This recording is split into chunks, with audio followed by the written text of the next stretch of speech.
المروك مع فرنسا، المروكيه كانوا مع فرنسا، يجون هني يبداو يفيروا مع فرنسا في العسكر نتاع المروك. والله ساعة الفرنسيين يفكونا من المروك. انا منهم هركت على العسكر، والله المروك يضرب فيا، المثل الفرنسيس يقول له اخطا اخطا، الفرنسيس تبغي عليه والمروكي يضرب فيا.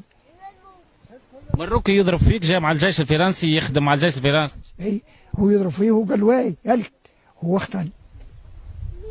يعني فرنساوي، الفرنساوي يحن عليا والمروكي ما يحنش علي. والمروكي هذا يخدم مع الجيش الفرنسي ولا مع فرنسا وضربني المروكي المثل عليه الفرنساوي قال واه يلت، والله ضربني في الجبل هي عاجل يسرح بالساعي، لحقوني للجبل وضربوني. هذا الجيش الفرنسي. اي ويخدم في صفوفهم المغاربه. يسلوا فيه ثم الصور قلت ما ثميش.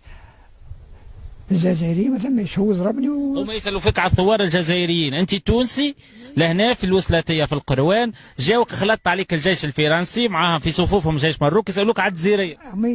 اي جون الجزائري جو ذاك عام 42 وضربني وطلع عليه الفرنسيس قالوا يلت اختاني ما ضربنيش. وانت كنت تعرف الثوار الجزائريه والمتخبين وما قودتش بهم؟ ما قودتش بهم، كيفاش نقود بهم؟ والمروكي ضربك؟ ولا المروكي ضربني والفرنساوي حن علي وقال يلت اختاه باش اختاني. ولا المروكي يسال على الثوار الجزائريين؟ اي صور اول ما الصور قلت له ما ثمش، قلت له ما ثماش ثوار، قلت له